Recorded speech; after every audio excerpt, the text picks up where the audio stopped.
വിഷ്ണുശാലിനിയുടെ latest episode പ്രൊമോയിൽ Rohit ആണെങ്കിൽ തൻ്റെ ജോലിയുടെ കാര്യം വിഷ്ണുവിനോട് സംസാരിക്കുന്നുണ്ട്. അപ്പോൾ അതിന് കുറച്ച് പൈസ ആവശ്യമാണെന്ന് നേരത്തെ രോഹിത് ശ്യാമയോട് പറഞ്ഞിരുന്നല്ലോ. ആ പൈസയുടെ കാര്യം തന്നെയാണ് വിഷ്ണുവിനോട് പറയുന്നത്.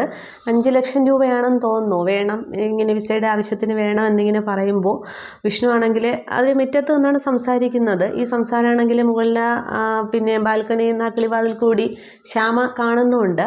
അന്നേരം വിഷ്ണു ആകെ മടിച്ചാണ് പറയുന്നത്, 5 10 ഞാൻ തരാം, പക്ഷേ നിങ്ങൾ പോകുമ്പോൾ എൻ്റെ മോളെ പപ്പിയെ കൂടെ കൊണ്ടുപോകരുത് എന്നിങ്ങനെ വിഷ്ണു പറയുകയാണ്.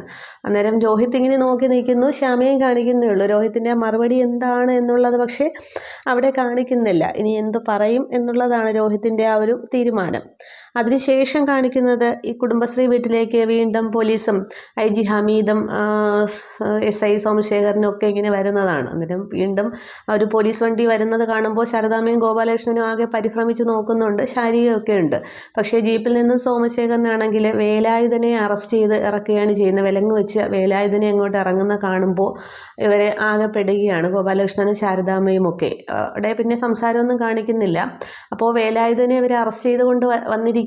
അപ്പോൾ വേലായുധനുള്ള സത്യങ്ങളൊക്കെ ഈ പോലീസുകാരോട് പറഞ്ഞിട്ടുണ്ടാകണം. അപ്പോൾ എന്തായാലും ഗോപാലകൃഷ്ണൻ പിടിക്കപ്പെടാനാണ് സാധ്യത. അപ്പോൾ ഇനി ശാരദാമ്മയും കൂടെ കൊണ്ടുപോകുമോ അതോ കുറ്റം ഗോപാലകൃഷ്ണൻ മാത്രം ഏറ്റെടുത്ത് പോകുമോ എന്നുള്ളതാണ്. അതോ ഇനി വേലായുധൻ കാര്യങ്ങളൊക്കെ പറഞ്ഞില്ലേ, എന്താണ് ഇനി വേറെന്തെങ്കിലും പ്രശ്നമാണോ എന്ന് അറിയില്ല. മിക്കവാറും നസീറിൻ്റെ കേസ് തന്നെ ആയിരിക്കും. അപ്പോൾ ഗോപാലകൃഷ്ണൻ എന്തായാലും പിടിക്കപ്പെടുകയാണ് ചെയ്യുന്നത്. അത് ഫുൾ എപ്പിസോഡ് വരുമ്പോഴത്തേക്ക് ബാക്കി കാണാം രോഹിത്തിൻ്റെ തീരുമാനമൊക്കെ എന്താകും എന്നുള്ളത്. Okay, thank you.